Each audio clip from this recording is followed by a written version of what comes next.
ఎంతకైనా దిగజారి తెలుగుదేశం పార్టీ జనసేన పార్టీలు తమ అభ్యర్థిని గెలుచుకునేటువంటి ప్రయత్నం చేసింది.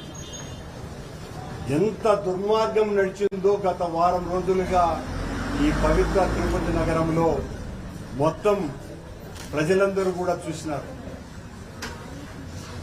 ఈ రోజు జరిగినటువంటి ఈ ఎన్నికలో నా తమ్ముడు లడ్డు భాస్కర్ ఓటమిని మేము ఓటమిగా భావించటం లేదు. మా కార్పొరేటర్లు ఒక వీరోచితమైనటువంటి పోరాటం చేసినారు.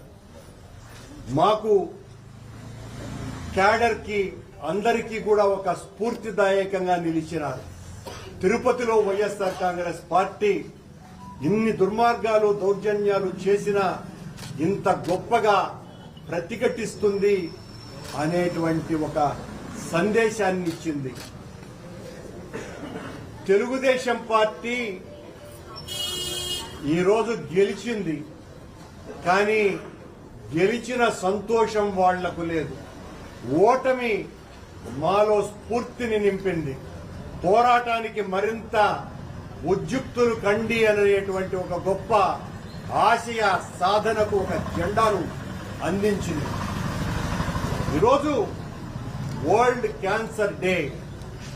ఈ వరల్డ్ క్యాన్సర్ డే సందర్భంగా ఆ క్యాన్సర్ కంటే కూడా దుర్మార్గమైనటువంటిది తెలుగుదేశం పార్టీ జనసేన బీజేపీల కూటమినని ఈ క్యాన్సర్ డే రోజునే తిరుపతిలో నగ్నంగా ఈరోజు ప్రజలకందరికీ కూడా చూపించింది ఆ కూటమి. క్యాన్సర్ కంటే చాలా ప్రమాదం. మేము ఈ ప్రమాదకరమైనటువంటి జబ్బు నుంచి పరిరక్షించుకోండి అన్నట్టుగా వాళ్ళు చేసినటువంటి దుర్మార్గాలు అన్నీ ఇన్ని కావు. మేము స్పష్టంగా చెప్తూనే ఉన్నాం. మా కార్పొరేటర్ల మీద దాడి, మా కార్పొరేటర్లను కొడుతున్నారు, మా కార్పొరేటర్లను చంపుతామని బెదిరించారు, మా కార్పొరేటర్లను అనరానటువంటి మాటలు అన్నారు, మా కార్పొరేటర్లు నా సోదరిమణులైనటువంటి వాళ్ళందరి మీద అసభ్యకరమైనటువంటి పదజాలంతో దూషించినారు. అయినా కూడా అందరూ కూడా చాలా మెజారిటీ గట్టిగా నిలబడ్డారు. నిన్న నా ఇంటి నుంచి ఓటుకు వెళ్లటానికి పోతున్నటువంటి పోలింగ్ బూత్కు పోతున్నటువంటి మా కార్పొరేటర్లని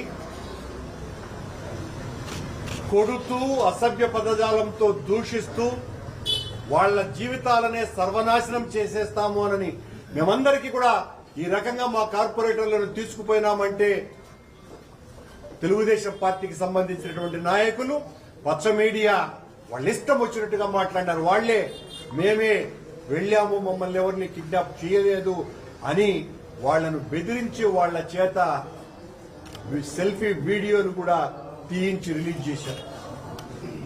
వాళ్ల బెదిరింపులకు, వాళ్ల ఒత్తిళ్లకు చంపుతాము, మీ ఆస్తులు నాశనం చేస్తాము అని వాళ్ల జీవితాలనే ఇక లేవు అన్నంతగా భయపెట్టి వాళ్ల చేత బలవంతంగా ఓట్లు వేయించుకుని గెలిచినటువంటి కూటమిలో 5 నిమిషాలు కూడా ఆ పారాయణ కూడా ఆగకముందే ఓటు నుంచి పరిగెత్తుకుంటా వచ్చి అన్నా మేం తప్పు చేశాం, అన్నా మేం పాపం చేశాం, మమ్మల్ని ఈ రకంగా చంపేస్తామని బెదిరించినారు, మేము పడ్డటువంటి కష్టాలు అన్నీ ఇన్ని కావు, మమ్మల్ని విపరీతంగా కొట్టారు, మిమ్మల్ని మేము విడిపోం, జగన్మోహన్ రెడ్డి గారి నాయకత్వంలో పనిచేయాలన్నదే మా తపన అని బాధపడుతూ 4 కార్పొరేటర్లు వెంటనే 10 నిమిషాల వ్యవధి కూడా లేకుండానే 4 కార్పొరేటర్లు వచ్చారు. ఇదే సాక్ష్యం. ఇంతకంటే ఉదాహరణ ఇదిగో Anish royal, doctor Anish royal, Mohan Yadav, Anil, Amarnath Reddy, ఈ 4గురినే కిడ్నాప్ చేసింది. ఈ 4గురినే వాళ్ళు నిన్న సెల్ఫీ వీడియోలు విడుదల చేయించింది ఆ శ్రీధర్ వర్మ అనేటువంటి వ్యక్తి ద్వారా. వీళ్లనే కొట్టింది, వీళ్ల చేతనే ఓట్లు అక్రమంగా వేయించుకున్నది వీళ్ల చేతనే కాదు సుమా, కూర్చోండి, వీళ్ల చేతనే కాదు సుమా, ఇంకా మా శేఖర్ రెడ్డి దగ్గర నుంచి చాలా మంది ఆస్తుల్ని ధ్వంసం చేసి ఓట్లు వేయించుకున్నారు చంపుతామని వాళ్ళ దగ్గర నుంచి కూడా మాకు ఫోన్లు వస్తున్నాయి, మేము తప్పు చేశామన్నానని. ఇది పరిస్థితి. ఓ కూటమి నీచపు నికృష్టపు రాజకీయాలు చేసేటువంటి నేతలారా, మీ డొల్లతనం ఏంది అన్నది ఇంత స్పష్టంగా తెలిసిపోయింది. ఇంత నీచ రాజకీయాలు చేయటం కంటే అసలు రాజకీయాల నుంచి మీలాంటి వాళ్ళు విరమించుకోవటం మేలు. మా మీద రోజు మీ ఇష్టం వచ్చినట్టు విషయం కుమ్మటం, మీ నాయకులు ఒకవైపున, మిమ్మల్ని సమర్థించేటువంటి పత్రికలు ప్రసార మాధ్యమాలు మరొక వైపున, మేం దౌర్జన్యం చేశామనని, మేం కొట్టామనని ఎన్ని రకాలైనటువంటి మాటలు మాట్లాడారు. మీరు ఈ రోజున గెలిచి ఉండొచ్చు. మా ఎమ్మెల్సీని, మా శాసన మండలి సభ్యుడిని కూడా ఇదే రీతిలో ఈ నలుగురిని తీసుకుపోయినటువంటి రీతిలోనే అతన్ని కూడా తీసుకుపోయి పొద్దున్నే ఆయన చేత కూడా ఒక సెల్ఫీ వీడియో రిలీజ్ చేయించినారు.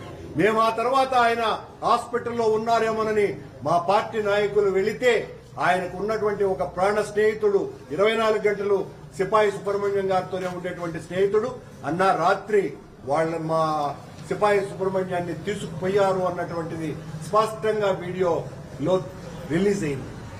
ఇది శాసన మండలి సభ్యుణ్ణి బెదిరించి ఆయన్ను ఓటుకు రానియకుండా చేసినటువంటి దుర్మార్గపు ఘనత కూటమిది.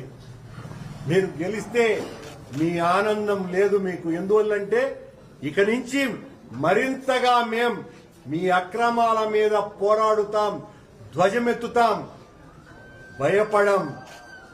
మీరు ఊరికనే రేపు ఈ గెలుపుతో మా మేరమ్మ లాంటి సౌమ్యురాలు రాష్ట్రంలో కాగడా పెట్టి వెతికినా కూడా దొరకదు. అలాంటి మేరమ్మను దించడానికి కూడా వేసినటువంటి కుట్రే ఈ డిప్యూటీ మేయర్ ఎన్నిక. ఆవిడ్ని దించాలని వెంటనే ప్రయత్నాలు చేస్తున్నారు. మరింత పోరాటాలు చేస్తాం. మీ అక్రమాలను, అవినీతిని, దుర్మార్గాలని, దౌర్జన్యాలని ఎండ కడుతూనే ఉంటామని, ఈ అక్రమంగా గెలిచినటువంటి గెలుపును మేం కాదు ప్రజలందరూ కూడా అని కూటమి నేతల మీద ఊస్తున్నారు అని తెలియజేస్తున్నారు.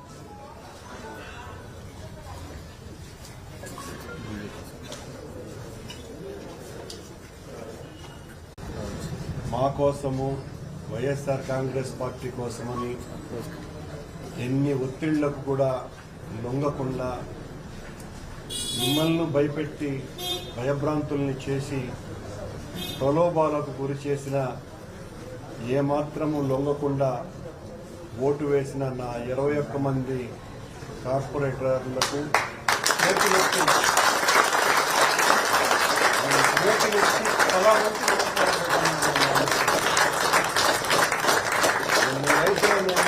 చాలా పెద్దవాడిని, అందరికీ కూడా చేతులెత్తి తల వంచి నమస్కారం చేస్తున్నాను. మీరు ఇచ్చినటువంటి స్ఫూర్తి నా గుండెల నిండా నింపుకుంటా మరింత పటిష్టంగా వైఎస్ఆర్ కాంగ్రెస్ పార్టీ జెండా ఎగరవేసి జగనన్నను ముఖ్యమంత్రిని చేయడం కోసమని మనమందరం కూడా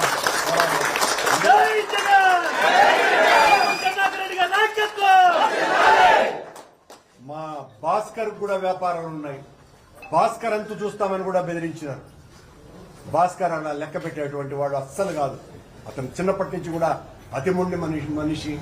భాస్కర్ ను ప్రత్యేకించి మరీ అభినందన.